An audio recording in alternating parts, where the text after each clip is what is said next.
Assalamualaikum warahmatullahi wabarakatuh. Halo anak-anak semua, bagaimana kabarnya hari ini? Semoga semuanya selalu sehat dan selalu dalam lindungan Allah Subhanahu wa taala. Amin ya rabbal alamin. Oke, sebelumnya di sini Ibu mau mengucapkan selamat datang bagi para peserta didik baru tahun pelajaran 2021-2022 BMTS Rojul Huda. Selamat bergabung menjadi keluarga besar MTS Rojul Huda. Dalam kegiatan Mat Sama atau masa taaruf siswa madrasah hari ini, Ibu Ainul mendapatkan kesempatan untuk menyampaikan materi mengenai tata krama terhadap guru dan orang tua. Ya, kita sering dengar gitu ya kata tata krama gitu. Setiap orang harus punya tata krama pada orang lain. Gitu. Apa sih tata krama itu? Nah, tata krama terbagi menjadi dua kata, yaitu tata dan krama. Tata itu bisa saja dikatakan sebagai aturan, norma, ataupun kebiasaan. Sedangkan krama itu adalah suatu sopan santun. Nah, dari sini didapati bahwa tata krama itu adalah suatu aturan yang menjadikan kebiasaan seseorang untuk mengatur sikap sopan dan santunnya terhadap orang lain dan sekitarnya. Seperti itu. Oke, tata krama itu sangat penting dimiliki oleh setiap orang. Karena dengan adanya tata krama akan menciptakan suatu kondisi masyarakat yang tertib, damai, teratur, dan menyenangkan. Karena kenapa?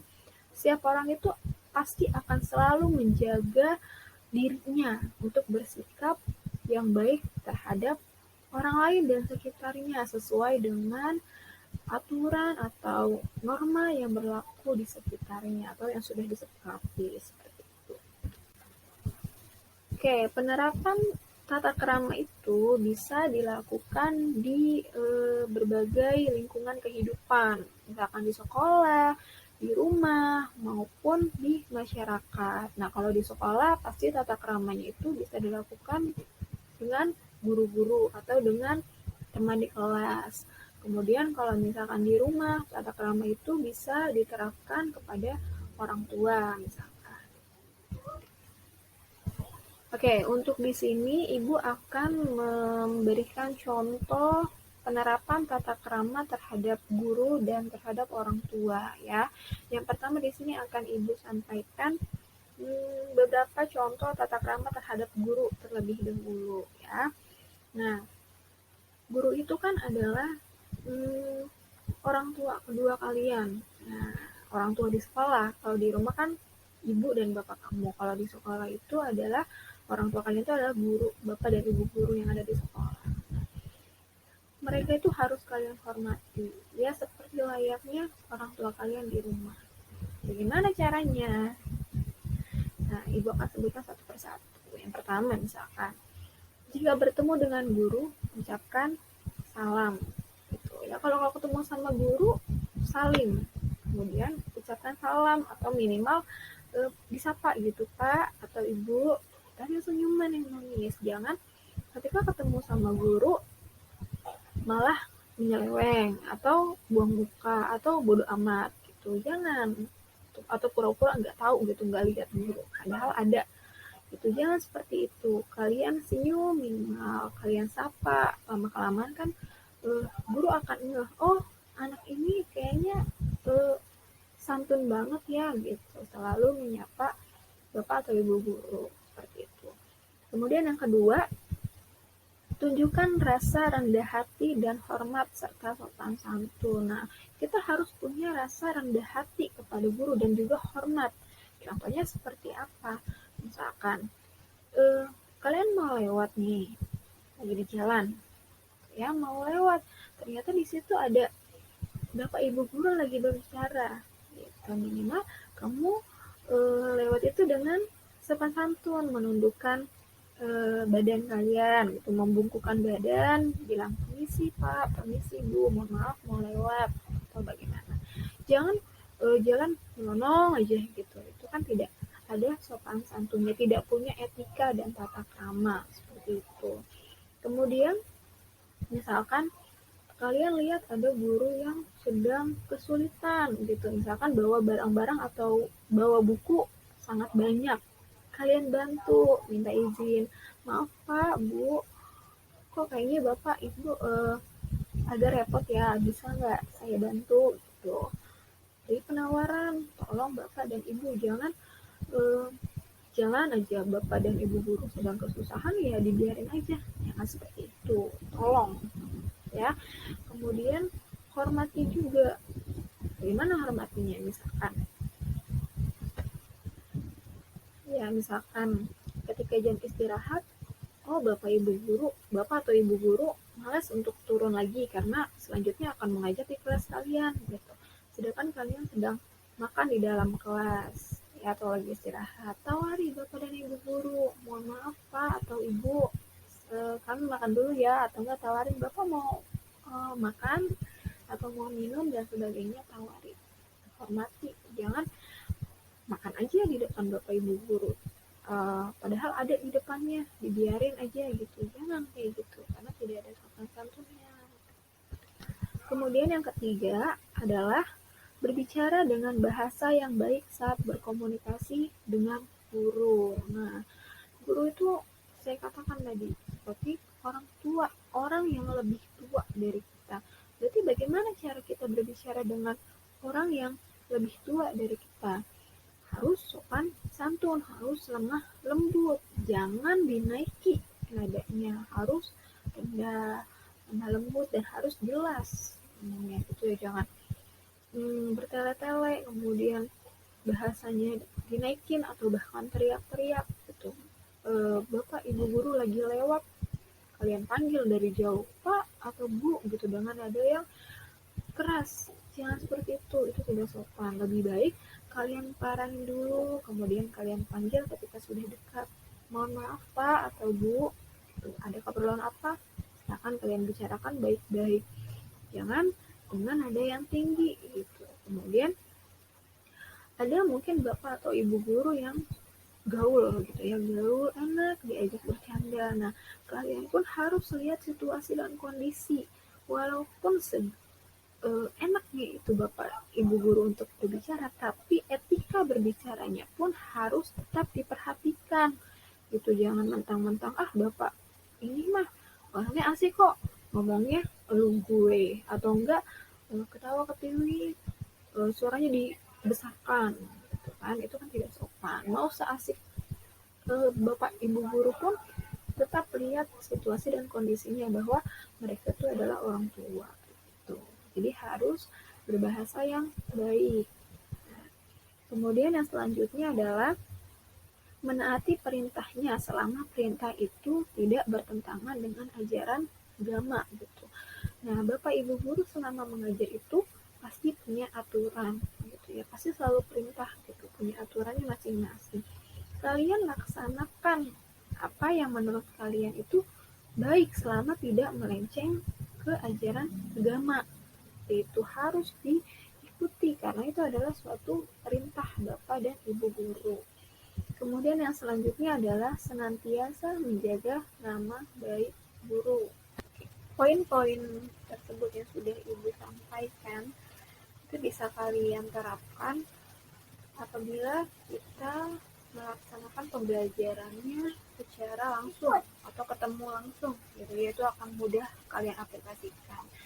Namun untuk saat ini, karena kita masih melaksanakan kegiatan pembelajarannya secara daring atau secara online, jadi ada beberapa hal lagi yang perlu kalian perhatikan, masih ada kaitannya dengan tata krama terhadap guru ya.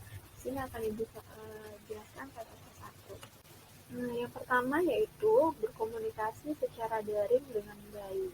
Ya, meskipun kita melakukan komunikasinya tidak bertemu langsung atau secara online saja, namun bahasa tutur kata harus tetap baik, sopan santun ya, baik terhadap teman maupun terhadap Bapak atau Ibu guru. Pembelajaran secara daring pun ya, di setiap kegiatan pembelajarannya pasti selalu ada sesi diskusi, di mana peserta didik dan guru mata pelajaran saling berdiskusi mengenai materi yang disampaikan. Nah, di sini hal yang paling penting yang perlu diperhatikan adalah tata krama dan bahasa yang disampaikan pada kegiatan belajar dan mengajar, baik oleh guru maupun oleh siswa. Sehingga kegiatan pembelajarannya dapat dilakukan dengan nyaman. Selanjutnya yaitu tidak menghubungi saat jam istirahat, serta jika hendak menghubungi, baiknya meminta izin terlebih dahulu melalui chat atau melalui pesan. Ya, yang paling penting yang perlu kalian perhatikan adalah waktu ketika kalian ingin menghubungi bapak atau ibu guru. Ya, perhatikan waktunya. Jangan kalian tiba-tiba menelpon di saat jam-jam istirahat atau bahkan eh, di waktu malam di saat bapak dan ibu guru waktunya istirahat. Ya, karena guru pun tidak selalu setiap saat dapat membalas. Punya waktu tersendiri di luar pekerjaannya. Tuh, kita harus tahu situasi dan kondisinya. Oleh sebab itu, apabila ada keperluan, misalkan ingin menanyakan materi pelajaran yang tidak dipahami atau mau menanyakan tugas yang belum dimengerti, baiknya kalian tanyakan melalui pesan dulu atau melalui chat gitu. Nah, untuk mengirim pesan pun punya aturan juga gitu. Harus ada tata keramanya. Misalkan yang pertama harus dimulai dengan memberi salam dulu, assalamualaikum. Kemudian kalian perkenalkan diri, siapa namanya dan dari kelas mana.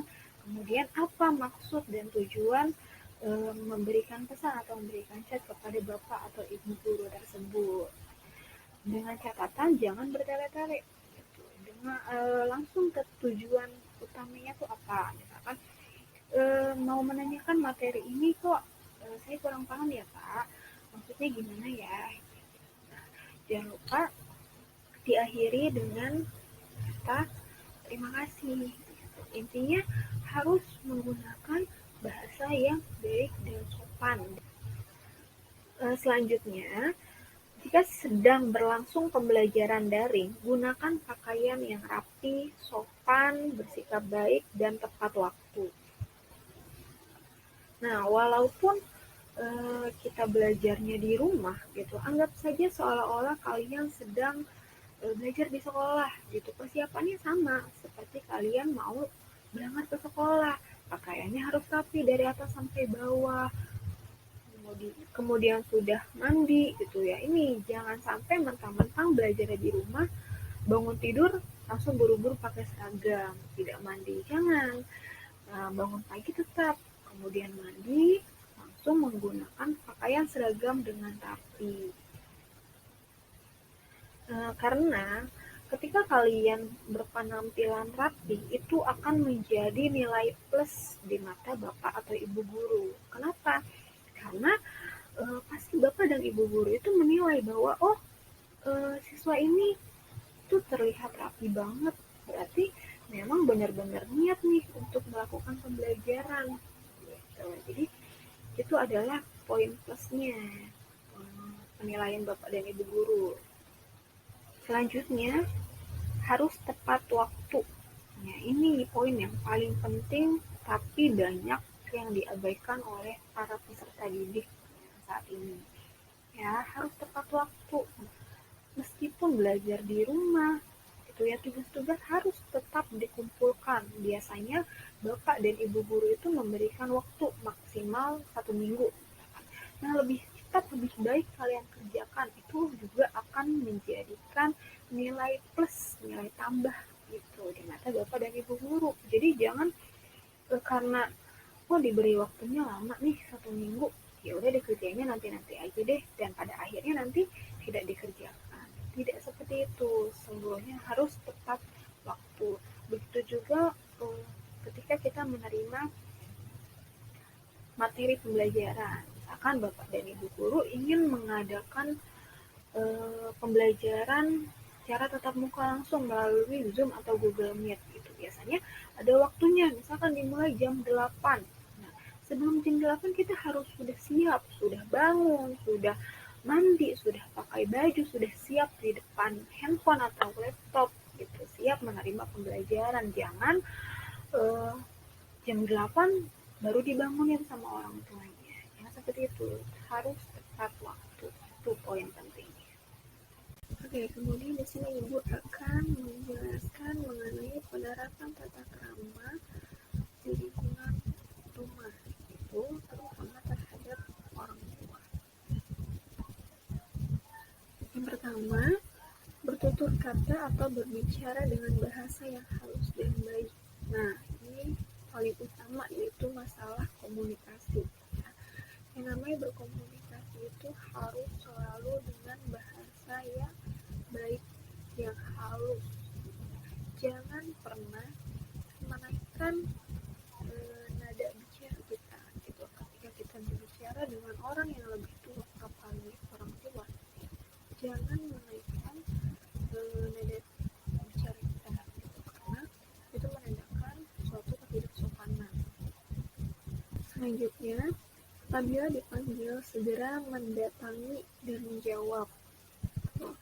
Kalau dipanggil sama orang tua, oleh bapak atau oleh ibu gitu, langsung dijawab iya pak atau iya bu, kemudian langsung hampiri, langsung datangi. Jangan kalau sudah dipanggil berkali-kali pura-pura tidak dengar gitu, padahal dengar tapi malas nggak mau jawab dan tidak mau menghampiri sampai malah diparani gitu. Tidak boleh, itu adalah suatu perbuatan yang tidak baik, tidak sopan. Jadi harus segera dijawab dan dihampiri gitu. Takutnya memang benar-benar sedang dibutuhkan nih bantuan kita di rumah. Seperti itu. Untuk selanjutnya, mengerjakan atau menaati perintah-perintah orang tua. Nah, di rumah, setiap rumah gitu ya, setiap keluarga itu pasti punya aturan, ya, punya aturan tersendiri. Kita sebagai anak memang wajib gitu harus mengikuti aturan-aturan atau perintah-perintah yang diberikan oleh orang tua, selagi semua yang diperintahkan itu memang tujuannya baik untuk hidup kita. Ikuti, kan? Tidak mungkin ketika orang tua memerintahkan hal yang tidak baik ke kita gitu, pasti itu baik. Makanya ikuti, taati dan kerjakan. Ya, selanjutnya membantu meringankan pekerjaan orang tua. Nah, untuk saat ini memang waktu kita pasti lebih banyak di rumah gitu ya, karena kan memang pembelajarannya pun masih secara online gitu. Apapun yang kita lakukan lebih banyak waktunya di rumah. Nah, manfaatkanlah waktu luang kita di rumah itu untuk membantu meringankan pekerjaan orang tua gitu ya. Minimal ketika bangun pagi untuk mengerjakan tugas atau untuk mengikuti pembelajaran secara online, kalian bangun pagi sendiri, nggak usah pakai harus dibangun sama orang tua. Kemudian mandi, bersihkan membersihkan tempat tidur, menyiapkan sarapan, kalau bisa ya bantu cuci piring, bantu sapu rumah gitu, itu kan sangat-sangat membantu gitu ya. Kemudian jika memang ada tugas dari bapak dan ibu guru, segera selesaikan gitu. Tidak usah pakai ditunda-tunda. Ketika sudah selesai, kalian nantinya akan bisa mengerjakan hal yang lain, bisa membantu pekerjaan rumah dan sebagainya. Selanjutnya yaitu menjaga nama baik dan kehormatan kedua orang tua. Ya, nama baik dan kehormatan kedua orang tua itu yang menjaga memang hanya anak gitu, yang bisa menjaga nama baik anak. Gimana caranya? Ya, minimal setiap harinya kalian lakukan hal yang baik-baik saja gitu, jangan sampai melakukan hal yang tidak baik sehingga nantinya akan memperburuk gitu sebut nama kedua orang tua kalian. Pokoknya jaga nama baik kedua orang tua kalian, jaga kehormatan kedua orang tua kalian. Itu adalah salah satu wujud cintanya kepada orang tua. Ya, selanjutnya yaitu merawat kedua orang tua ketika sakit. Nah, roda kehidupan itu selalu berputar, pasti gitu ya. Nggak selamanya orang hidup itu selalu sehat. Ya, ada kalanya memang dia akan sakit. Dulu kita sejak kecil ya, sejak bayi benar-benar dijaga, dirawat gitu hingga tumbuh kembang sampai saat ini. Nah, untuk sekarang gantian, semakin hari semakin hari orang tua itu pasti akan semakin tua gitu ya, semakin rapuh dan akan lebih sering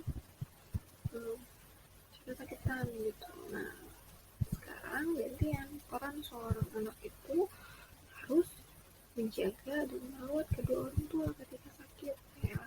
Jangan cuma kita doang yang mau dirawat, tapi gantian ketika orang tua kita sakit, kita juga harus mampu untuk menjaga dan merawatnya hingga sampai sembuh. Selanjutnya, berjabat tangan dengan mencium tangan kedua orang tua dan berpamitan ketika pergi. Nah, ini adalah suatu hal yang setiap hari gitu ya, atau sering banget kita lakuin ketika ingin pergi ke suatu tempat gitu. Baiknya memang harus pamitan dulu gitu, mencium tangan kedua orang tua, kemudian sampaikan kalian mau pergi kemana, kira-kira perginya sama siapa dan pulangnya kapan gitu. Jadi semuanya jelas, orang tua kalian tahu kalian perginya kemana, dengan siapa, kira-kira pulangnya kapan, sudah tahu. Jangan pergi aja gitu, tanpa ada pemberitahuan apapun. Nah, ketika sudah malam lama, orang tua kalian khawatir menunggu kalian kok gak ada kabar, tidak bisa dikabari, itu tidak baik ya. Baiknya memang sebelum pergi harus berpamitan dulu, dijelaskan yang sejelas-jelasnya supaya orang tua tidak khawatir gitu. Selanjutnya yaitu tidak memaksakan kehendak diri sendiri. Yang perlu kalian ingat bahwa tidak semua yang kita inginkan itu bisa terpenuhi, bisa terwujud gitu ya, bisa dikehendaki. Tidak semua. Kadang kita ingin melakukan kegiatan A gitu, atau mau beli barang B, tidak diizinkan oleh orang tua.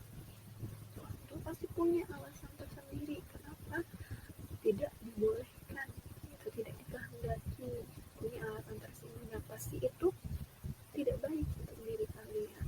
Makanya ketika kita meminta izin tetapi tidak diperbolehkan, lebih baik sudah kita ikuti saja. Pasti orang tua pun punya alasan tersendiri kenapa tidak memperbolehkan atau tidak menghendaki keinginan kalian tersebut gitu ya. Jadi tidak semuanya itu terpenuhi. Jangan terlalu memaksakan kehendak sendiri. Oke. Yang berikutnya yaitu selalu mendoakan kedua orang tua untuk kebaikan dunia dan akhirat. Ya, selalu selipkan doa kalian gitu di setiap sholat kalian, di setiap kegiatan kalian, selalu selipkan doa kalian untuk orang tua gitu. Karena memang doa dari anak soleh dan doa dari anak solehah itu yang sangat dibutuhkan oleh orang tua. Kemudian berusahalah mewujudkan harapan dari kedua orang tua. Orang tua itu pasti banyak sekali berharap kepada anak-anak semua. Itu harapannya sangat besar. Itu bagi kalian sebagai penerus bangsa. Gitu. Oleh karena itu, dari sekarang marilah kita berusaha bersama-sama. Marilah kita sama-sama rajin belajar minimal, gitu ya, supaya kita bisa itu membantu untuk mewujudkan harapan dari kedua orang tua. Untuk saat ini pasti harapan terbesar orang tua kalian tuh yang minimal kalian bisa belajar dengan sungguh-sungguh, belajar dengan rajin gitu supaya untuk selanjutnya dapat melanjutkan ke jenjang yang lebih baik lagi gitu, dengan harapan-harapan besar lain tentunya.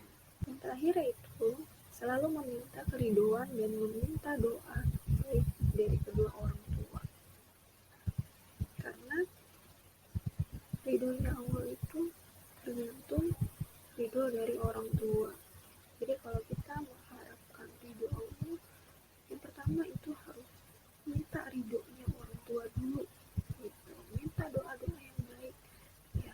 Sesalah apapun diri kita gitu, setidak baik apapun diri kita, orang tua kita tuh pasti mendoakan yang terbaik buat kita gitu. Makanya jangan pernah sakiti hati orang tua. Mungkin itu saja yang bisa Ibu Ainul sampaikan. Kurang lebihnya Ibu mohon maaf.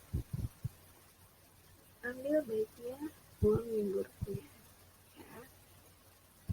Jika nanti ada yang mau ditanyakan gitu atau ada yang masih belum paham, silakan tanyakan langsung ke Ibu melalui WhatsApp. Ya, nanti nomornya akan di-share di grup. Terima kasih.